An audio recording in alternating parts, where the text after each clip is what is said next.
would like to back up my partner.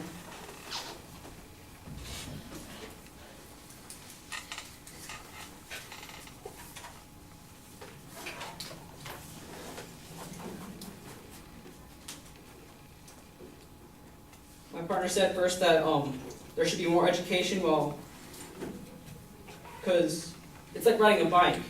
You first learn as a little kid. You first learn how to ride it with training wheels, then you learn to remove them, then you learn how to ride by yourself, then you learn the turning signals, where to go, and when you should not be riding your bike.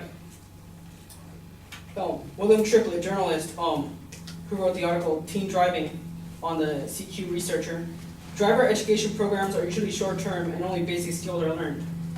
With drivers now learning the basic things they need to learn, of course there are going to be more accidents.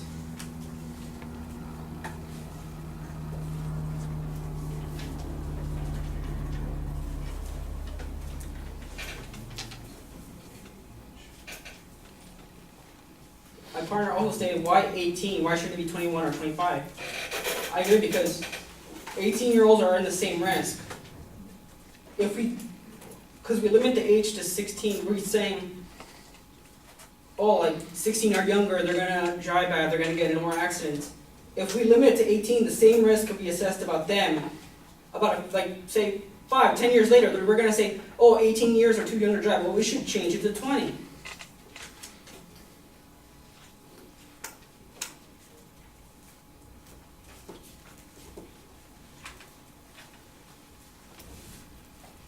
And I explain, raising the legal driving age, drivesafety.net. The most dangerous drivers on the road are those with only under 2 years of experience, regardless of age. It's likely that if we simply raise the driving age, we'll only shift the problem drivers to a higher age bracket, which is what I explained before.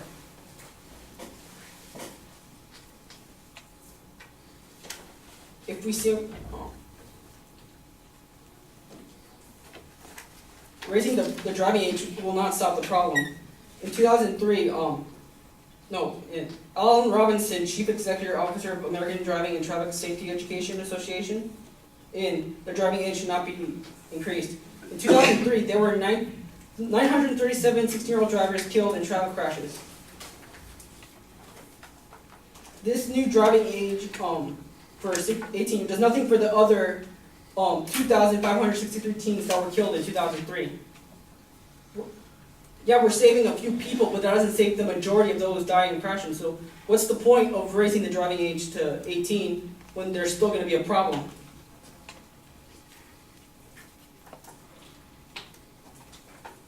Oh, and our opponents keep mentioning 18 as some magic number that apparently we gain all of this rationality and we just lose all our recklessness. Well, these statistics don't just represent the 16-year-olds. They're ranging from the teens. That includes 18. In the CDC Teen Driving Facts, in 2009, 18 teens aged 16 to 19 died every day from motor vehicle injuries. Per miles driven, aged 16 to 19 are 4 more times likely than older drivers to crash. What is in between 16 and 19? 18. So why are we basing that like some mystical age where we know everything?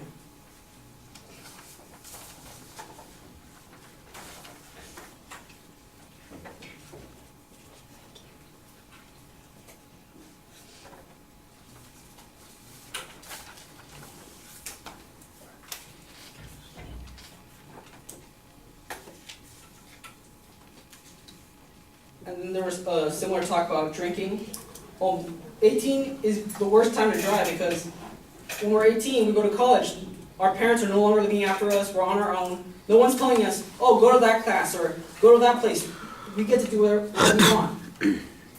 And it's because of that even though we're not supposed to be drinking until 21, we're doing that at age 18. In the article, at 18 is it the time to drink? Larry Garden and Gail Holland, LA Time writers. The current limit ignores the reality of drinking during the college years and gives it to underground, making binge drinking more dangerous.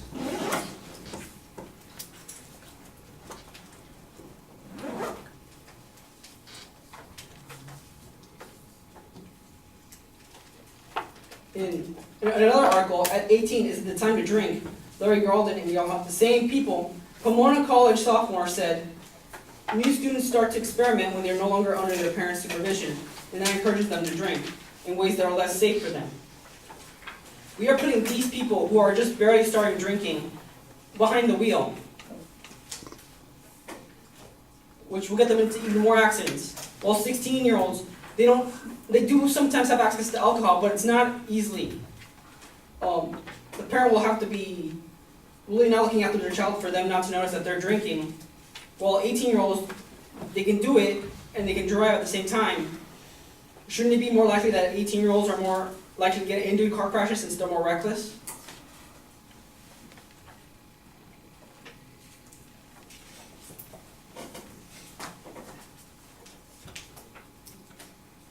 And most of the time, our opponents keep saying teens, and then exclude 18-year-olds like they weren't part of teens. When they're teenagers, it's teens, 18-year-olds, 18. Larry Megarid of CBS News, a 2007 study by AAA and 17 Magazine has widely misquoted as 46% of teens admit to texting while driving.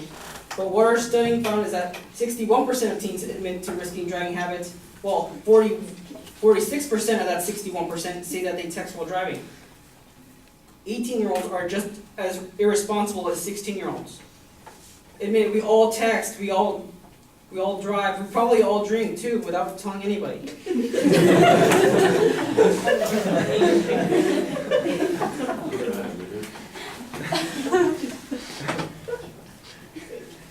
That's why we believe that raising the driving age will do nothing but just simply blame the 18-year-olds and, well, it'll just simply let 16-year-olds no longer have that experience and just let 18-year-olds just get into more trouble.